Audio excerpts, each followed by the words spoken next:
好，同学们，我现在面前的是摩托罗拉刚刚发布的新刀锋，我们一起来开箱看一下。当当，放到一边，我们看一下这个下边都有什么。首先，这里有一款手机壳，一个硬质塑料材质的手机壳，然后它的四周是黑色的。一会儿我们给大家戴上看一下效果啊。有一根数据线，然后这里有一个，如果它没有暗示错的话啊，这是一个33瓦的充电插头。我们一起来跟大家见证撕膜时刻。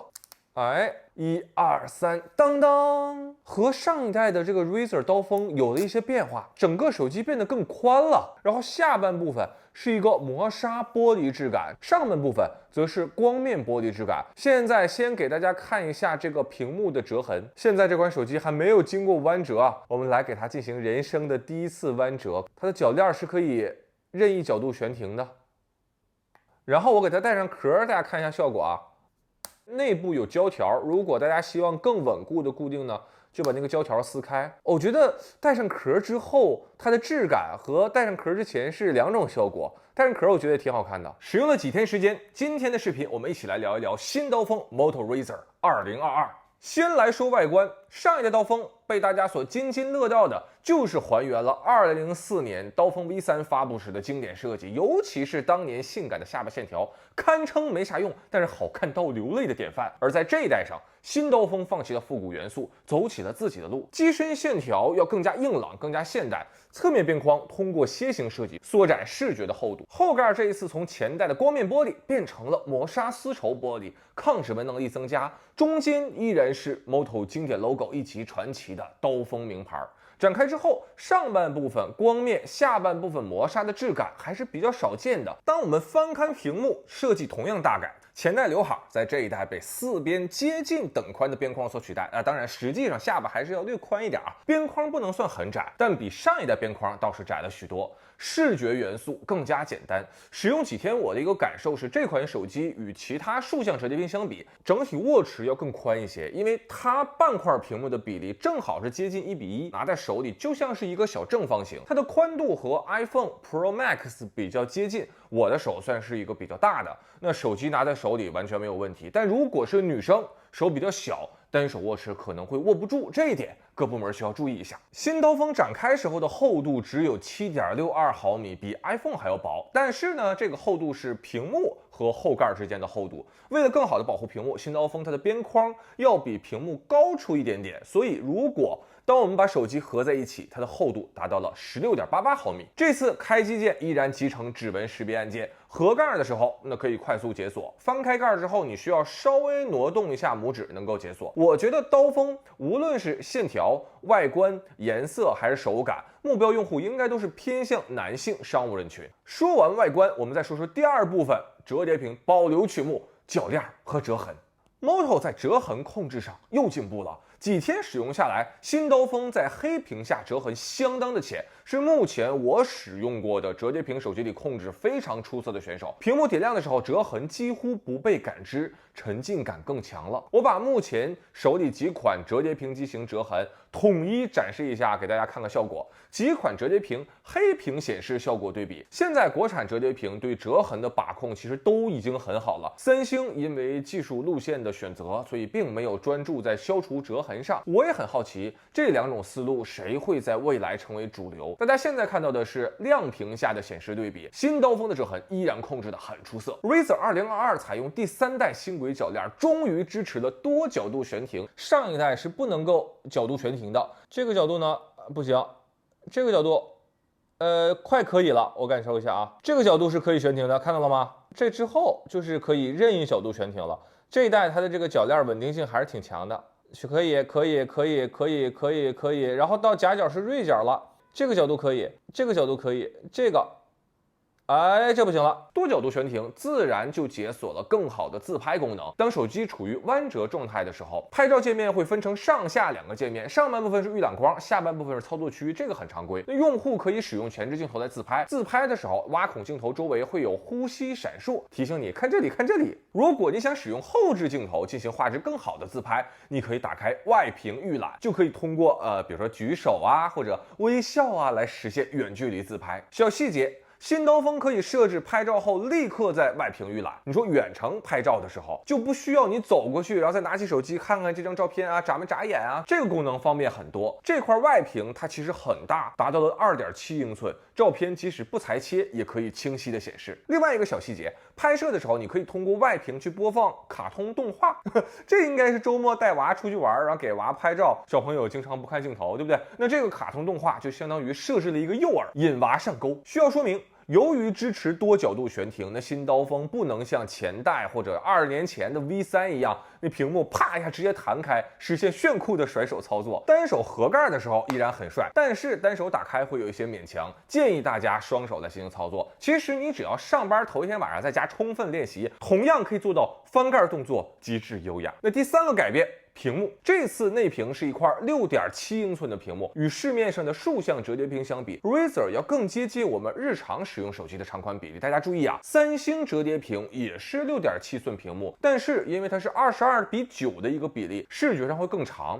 而 Moto 这款呢，它是会更宽。我们对比一下日常使用微博，三星显示的内容呢，竖向会多出一段，而刀锋则是横向，可以容纳更多的字。刀锋的字体显示要比三星更大一些。在看视频的时候，16:9这种网络视频或者综艺或者部分电影的比例，新刀锋的显示面积明显会大出不少。如果切换到21:9，三星显示的内容则要更多一点。小细节，屏幕上下采用弧线设计，日常使用的时候，顶部是状态栏，底部是触控条，所以没有任何影响。看视频、玩游戏都会自动贴边，呈现出一个圆弧形。另一个小细节，这块屏幕日常使用最高内屏是120赫兹刷新率，但其实它本身是支持144赫兹刷新率的，你可以在游戏中开启144赫兹。从这一点上就看出来它和拯救者是有血缘关系的。加上骁龙8加芯片加持，这应该是目前折叠屏手机里的游戏手机了。新刀锋的外屏是我特别喜欢这款手机的一个差异化，屏幕尺寸是2.7英寸。Moto 设计了3款息屏时钟，第一款是奢华表盘啊 ，Luxury 方形表盘配合罗马数字，有冷暖2个颜色可以选择。手机锁定状态下，表盘是黑色的，解锁之后表盘是亮色的。第二款则是更加现代的超大数字表盘，3种配色可选。我自己最喜欢的是这个黑白配色，锁定状态下是黑底白字，解锁状态下是白底黑字。第3款呢，则是陀飞轮机械表盘，这款它最有趣的是搭配 X 轴震动马达，如果你选择打开震动，那么在解锁状态下会传递出几乎可以乱真的这种手表走字的质感。但是我必须要说啊，大家只开启震动就好，因为我第一次打开的时候是同时开启了声音和震动，好家伙，瞬间有一种这个柯南摩天楼大厦拆炸弹的那种倒计时紧张感啊！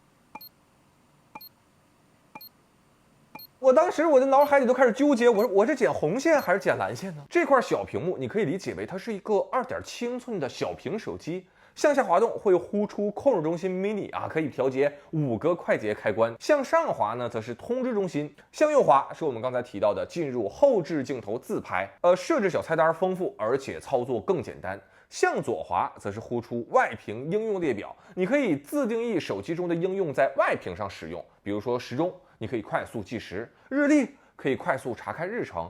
计算器可以算算这个月加满1箱油要多少钱，你还可以使用百度进行快速的导航，不用开盖就能够实现快速导航，还可以快速听歌、快速查看照片，甚至可以在拍视频评测的时候向观众炫耀这个小屏幕它是可以玩王者荣耀的，从而增加视频的评论和弹幕互动量。比如说像我现在这样，一到夜里，他俩眼睛就发绿光。他现在想吃肉了吧？他连耗子都吃了。那咱院子里的鸡是不是都让他吃了？全村的鸡呀，他都没饶喽。不过需要说明，不是所有应用都适合在外屏上使用。比如说微博、抖音这种，开启之后上下2个栏基本就占满屏幕，那就开了个寂寞。这一次 Moto 针对外屏还开发了2款非常有趣的小游戏，一款是摇骰子。骰子和 X 轴震动马达配合，可以模拟骰子落在桌面的时候那种轻微细腻的震动质感。你可以选择投掷骰子的颗数，最少选择1颗，最多选择6颗。好家伙，不瞒大家说，我生活中都没有摇过这么多骰子。那既然今天有这个机会，我高某人就献丑了。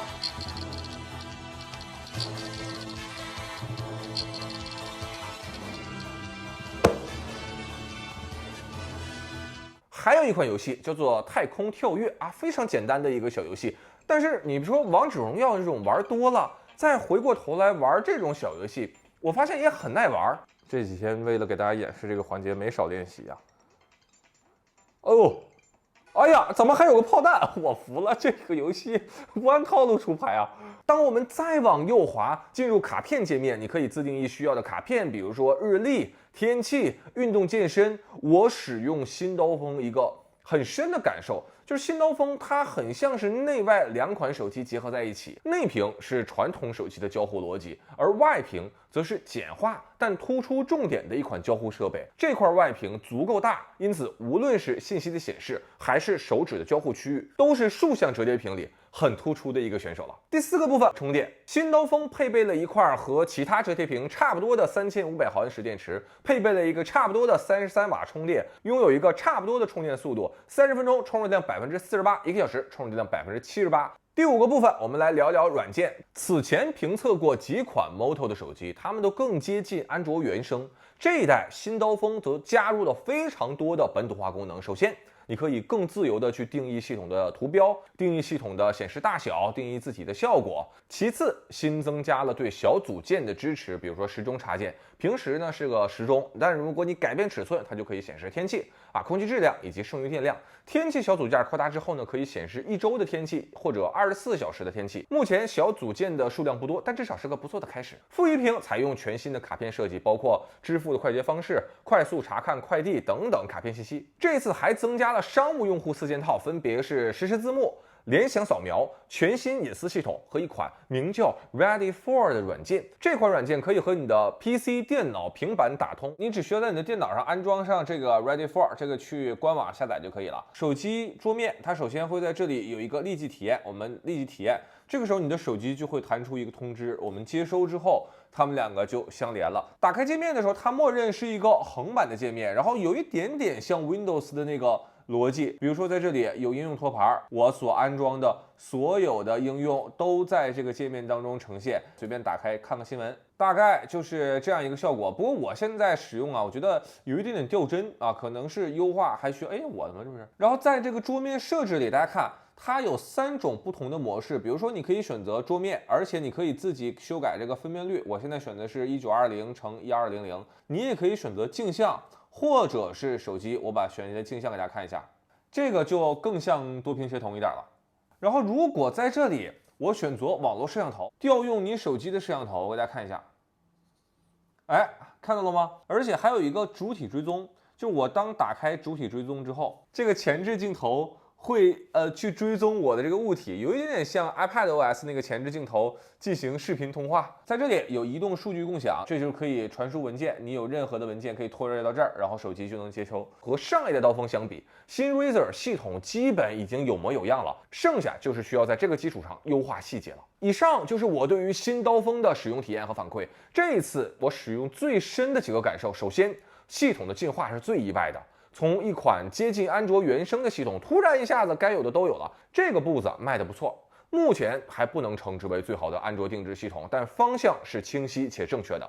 其次，Moto 放弃了2004年刀锋的经典设计，采用更加现代的设计标准。可以说，除了名字，刀锋已经走出了过去。我觉得这对于新刀锋是个好事儿。要知道，曾经的刀锋 V3是一款超级经典的机型，2004年发布，仅仅用了4年时间，在全球卖出1.3亿台。这也就不难理解为什么此前2代刀锋折叠屏都去复刻经典的设计。但是在情怀背后，也要面对20年前的设计在今天并不完全适用的情况。比如刚才我们所提到的刀锋经典的宽下巴，放在今天追求轻薄的时代，就需要有新的取舍。新刀锋这一次采用全新的思路、全新的设计，实际上就是主动和过往的光辉岁月挥手作别。当 Moto 不再需要光环，不再靠情怀，而专注打造好的产品的时候，才是刀锋这个保留了数以千万计、数以亿计用户美好回忆的产品系列真正归来的时刻。